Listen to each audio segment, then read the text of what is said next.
اسلام آباد long march 25 اور 29 مئی کے درمیان ہوگا۔ اتوار کو پشاور کور کمیٹی میں حتمی تاریخ کا فیصلہ کریں گے۔ چاہتا تھا کہ حکومت مزید چند ماہ چلے تاکہ لانے والے ذلیل ہوں۔ یہ زیادہ دیر رہیں تو ملک کا حال سری لنکا والا ہوگا۔ جلد سے جلد الیکشن کی تاریخ دیں اور اسمبلیاں تحلیل کریں۔ سرکار چاہتی ہے نیشنل سیکیورٹی کونسل پیٹرولیم کی قیمتیں بڑھائے۔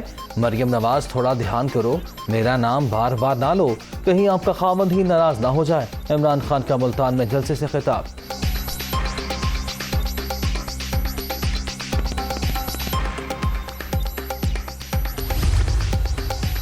وزیر اعظم کی عمران خان کے مریم نواز کے خلاف غیر اخلاقی بیان کی مذمت۔ کمظرفی کے اظہار سے ملک کے خلاف آپ کے جرائم چھپ نہیں سکتے۔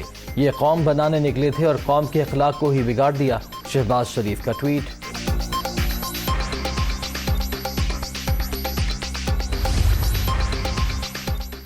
مریم نواز کے خلاف بیان، آصف زرداری کی مذمت۔ عمران خان سیاست میں اتنے نیچے نہ گر جائیں، کاش اب بھی کوئی چیف جسٹس کو خط لکھے اور وہ نوٹس دیں۔ سابق صدر۔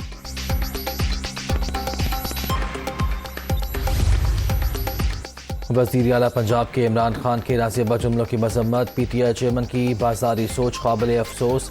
اخلاقیات کا جنازہ نکال کر وہ اب خواتین پر رقیق حملے کر رہے ہیں۔ حمزہ شہباز۔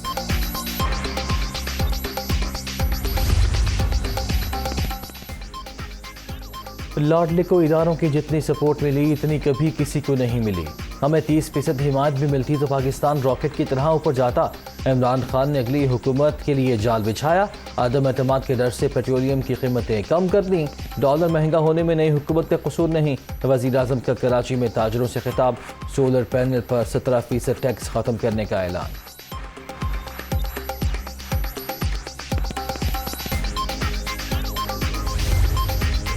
الیکشن کمیشن کا بڑا فیصلہ، پی ٹی آئی کی 25 منحرف ارکان سیٹ۔ اسپیکر پنجاب اسمبلی کا ریفرنس منظور کر لیا۔ حمزہ شہباز کو ووٹ دے کر ممبران منحرف ہوئے۔ یہ پارٹی پالیسی سے دھوکہ دہی کی بدترین شکل۔ ممبران کی نشستیں خالی ہو گئیں۔ الیکشن کمیشن کا 23 صفحات پر مشتمل تحریری فیصلہ جاری۔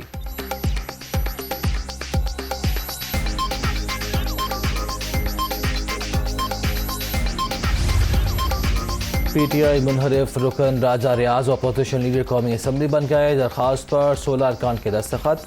غوث بخش مہر کی 6 ممبران نے حمایت کی۔ اسپیکر راجہ پرویز اشرف نے نوٹیفیکیشن جاری کر دیا۔